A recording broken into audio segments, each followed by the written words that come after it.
我最近特别馋那种满是汤汁的蟹黄汤包，但是哈尔滨没有专门卖这个的饭店，所以我买了35斤螃蟹，打算试试这玩意儿在家能不能做。算上之前做蟹黄面，这已经是我们第2次和螃蟹打交道了。我算是发现了，扒螃蟹这活它真不是人干的，而且现在螃蟹特别肥，扒的时候很难忍住不吃。我们为了能互相监督，还现组了一道流水线，并且确保每个岗位都多少有点油水。但就这，我们还是出现了一些意外损耗。我低头一看呢，我这裤子还打包了2两。这些是我们7个小时一动没动扒出来的，炒完了一共是6斤6两。我寻思这包上包子不就能吃饭了吗？但是世事难料啊，这包子根本就没个包。这个汤包啊，它讲究一个皮儿薄，所以对手法就有很高的要求。我夯包了1下午啊，翻车了无数回，愣是没得到一个完整的包子。后来我试了一下日食记的方子，它是2叉面粉揉成团之后反复擀压15次。这老高级面粉这么干可太变态了，我一下梦回醒时酥啊！我们擀了2个小时才擀好，然后包完膜给它醒一醒就能用了。到这儿我才明白，合着扒螃蟹是这里他妈最简单的一步啊！但擀完皮儿有点饿了，就寻整口吃的先垫吧垫吧。这箱零食是我从拼多多上抢的，他们最近7周年庆加大补贴力度，出了个零食任意抽的活动。我抽到了自嗨锅、虎皮凤爪、元气森林、乐事薯片啥的。这平时买得花好几百，现在直接白嫖。链接放评论区置顶了，这是粉丝专属入口，链接在就说明活动还在线，你们赶快去试试吧。然后这回的面皮儿就非常筋道了，甚至真的可以吹成个大气球。完包子褶我也不纠结了，爱啥样啥样吧，我决定换个思路。我这顿往里塞馅啊，最小的还包了8两。我寻思这活都干了2天了，还一口没吃上呢，我必须得来一个报复性包法。经过了2天2夜，我这汤包终于要出炉了。得力于日食记的配方，这么沉的馅，那包子愣是一个没破。这汤汁吸一口又鲜又甜呢，这是我长这么大第一次用勺吃包子。完那蟹壳让我煮汤了，做了一锅没有科技的蟹粉豆腐，这味儿真鲜呢。然后我算了一下，每个包子最少包了5只螃蟹，光成本就200块钱了，它活该好吃。不过这玩意儿好是好，就是寒性太大了，大半夜的没敢吃姜，就把夏天做的红糖姜块翻出来了。我怎么也想不到啊，5个月前遭的罪，今天居然享上福了。你说这事儿整的。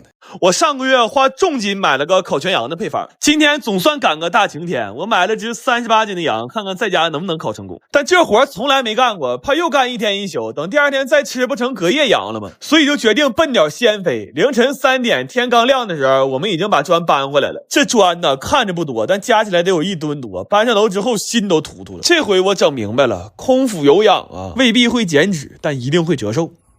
后来搭槽这个过程证明了一个事儿，就我们几个这个智力啊，那只能说有但不多。3点就给砖搬回来了，没想到13点的时候还他妈搁这研究砖呢。得亏我哥来的早啊，他来之后20分钟就给解决了。他算是给这全羊保住了，他要是不来，我们下午可能就改成磨刀剔骨串羊肉串了。然后晚上吃饭回来好多人嘛，我们搬出了待客的最高礼仪，就是石磨豆浆。过程就不细学了，那天看着小胖惊喜4连直播的算是掏上了。后来手机热的都需要保护了，我们还在那拉磨呢。事实证明，人类在那食物链顶端是有原因。就这天换头驴来估计都得累吐了，但我们却奇迹般的挺住了。完到了下班点我们同学陆续都来了。这脸皮薄的串门还带东西来，他在德国买了一瓶易烊千玺同款的宝格丽香水，特别清新的茶香味，而且留香时间很长。最近他们还上了好多小样，可以先买小瓶的试试味道。链接放评论区了，现在点还有机会抽1000块钱的无门槛券，还有好多护肤品的活动呢，有需要的赶紧去看看。后来这羊烤差不多了，突然发现个事儿，就一直在这转也没注意，这羊不知道啥时候烤丢一块肉，骨头都没了。我寻思这也不合理呀，这再烤下去不眼瞅要给羊火化了吗？完这羊让我们烤的也没啥卖相，就干脆把料全撒上了，看着不好看，但吃起来贼香。然后今天最大的惊喜就是我把后院收拾出来了。我租这个房子的时候就是为了这一刻呀，这个氛围感太好了。但今天这个生物钟也是大爆炸呀，原来都是1天1宿，今天是1天1宿1天，还不一定喝到几点。本来寻今天吃饭早能调作息，这还调个嘚儿了，一起摆烂吧。我前两天在家看了个纪录片，它里边讲说生蚝纯拿水熬，什么都不加，熬出来就是蚝油。这个事儿刚好戳在了我的好奇心上，我买了100斤生蚝，我就想看看纯拿生蚝熬的有没有瓶装的好吃。当然我更好奇这100斤称到底准不准。我们一个一个量的，这些一共是96.4斤，误差还是可以接受的，但是中间差的这3斤6两啊，让我想起了一个不太美好的夜晚。完给这些生蚝刷的干干净净的。刷完他俩再互刷一下子，就准备开生蚝了。开生蚝可要了命了，我没寻思这玩意儿这么难呢。这点生蚝一共开了5、6个小时，中间还开直播求助了一下网友。在众多网友的指导和鼓励之下，我们发现了一个问题，就是不是生蚝太难开了，是我们太笨了。然后求助了一个能来的朋友，奈何一个好人也带不动3个废物，我就又抓了一个壮丁。可能是他们这个年龄段需要总吃生蚝吧，他俩叮咣一顿砸，不用1个小时就全干完了。后来我们总结了一下，开生蚝只需要把握3点，就是放开轮，别怕霍霍，不要在自己家开。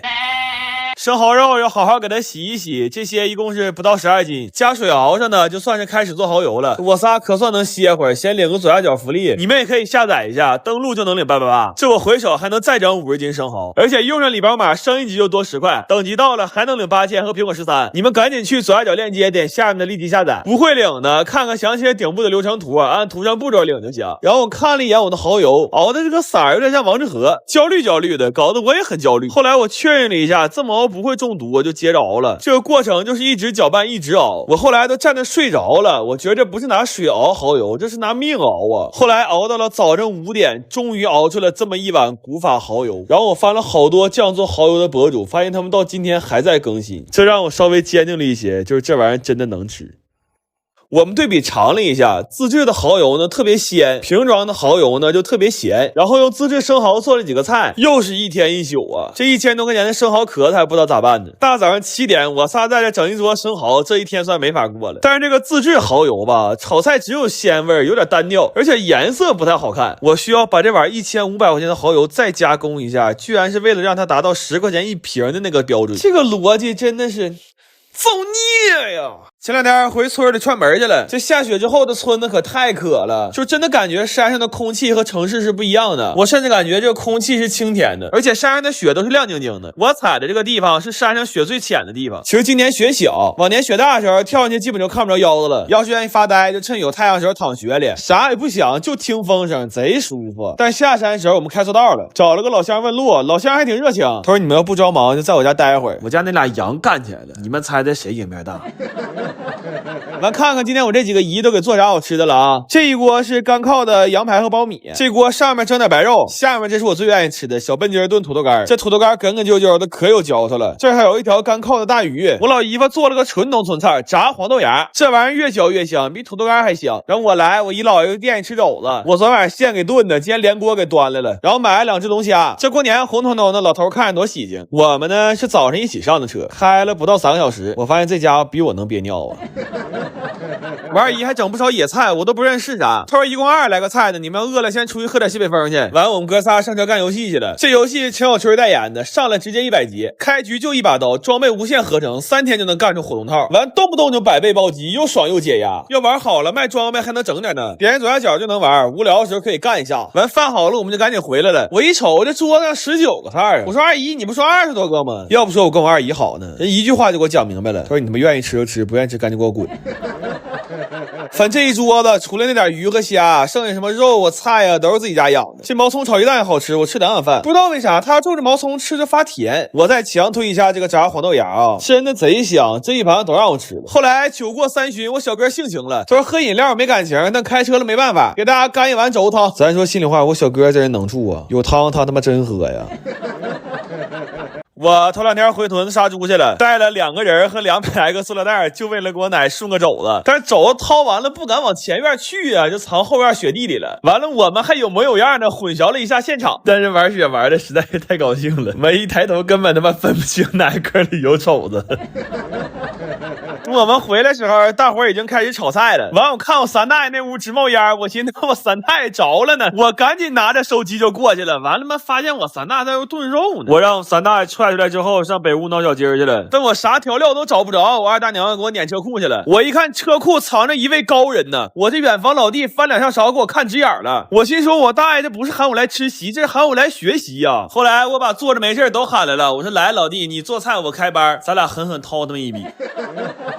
来吧，吃香香了，我得赶紧找地方做了，要不等会儿他妈塑料袋白带了。为了能吃到更多的好吃的，我特意跟我弟分开做的，这也属于是优化资源配置了。完，我姐在旁边扒拉我说别卖单了，那帮老小都在那喝酒呢，赶紧转桌吃血肠啊！我跟你说，全村他妈最有心眼的就是他。他告诉我那酸菜、五花肉、大肠啥的，你打包回去第二天热才香呢。你今天这顿你就吃血肠和血豆腐。咱说好在东北杀猪菜管吃管甜，要不这一桌人第二天醒酒之后，可能都以为我大爷家杀猪根本就没灌血肠。上屯里吃席，你记我一个口诀，叫先找锅再上桌。你看住了大锅，不怕坐错桌。你就像我似的，盛晚饭就蹲酸菜锅着吃，你跟他们喝个嘚儿啊，你社交恐惧症。我本来吃完这碗饭就要走了，我大爷告诉我晚点走，让我拿点杀猪的伴手礼。我一看肘子、排骨还有肉，我们30来斤，我都不好意思了。完，我确定没有啥再能顺走的之后，我说大爷，我掏心窝子跟你说句话吧，你家后院那块地来年你好好翻一翻，别问为啥，问就是整好了能出一棵肘子树。前两天我们同学上我家看足球，但看比赛抻的时间长啊，完就把家里所有能一直热着的锅全掏出来了。先来一个潮汕火锅，熬的牛骨汤当汤底儿。我们同学看着大骨髓就上头了，他说我比划比划，等会是管吸还是嘴吸？涮的就是肉丸玉螺，沙茶蘸料是前账给的配方，和潮汕火锅店的味儿是一模一样的。我发现这老小有点东西，花活不少，还有劳保。还来了一锅泥锅涮串，毛肚啊、青菜啊一样穿了点，这个泡椒牛肉是最爽。整根泡椒穿的一咬滋一下，我看我弟穿贡菜的手法还挺熟练，一看就是当年没少给人织毛衣。本来还想使砂锅涮来着，但串太长了，就又把养生壶掏出来了。我家这壶啊，除了烧水别的事他全干了。完那边开始踢，我们也开始吃了。先烤的鹅肝，这个吃了开胃。我弟见这玩意儿就跟吃圆种似的，这鹅肝左边这边全让他吃了，当场扣听啊，直接洗漱去了。我说咱不能这么吃啊，得搭配点健康的呀。整2瓶这个冬季限定的 AMX 丹东草莓酸奶，这都是丹东原产地直采的草莓，草莓味老浓了。这来这么一顿火锅烤肉，再配上草莓酸奶，这感觉太得劲儿了。然后借着锅把战斧和牛也烤了。我本来寻思这么多肉，这玩意儿吃不了几口，但是后来发现是我多虑了，看看给骨头啃的，这扔大道上野狗看见都得骂骂咧咧走。然后这个涮串啊，我们今天找到了精髓，就是口味啊可以随喜，但是锅底和蘸料一定要有特别多的花生碎，尤其毛肚啊，裹满蘸料可香了。我们今天还整明白一个事儿，就是真球迷往沙发上一窝，给一把瓜子就够了。你等我们这种伪球迷啊，整3锅没够，吃的比人踢的时间都长。完临了他们又出去买鸡架去了。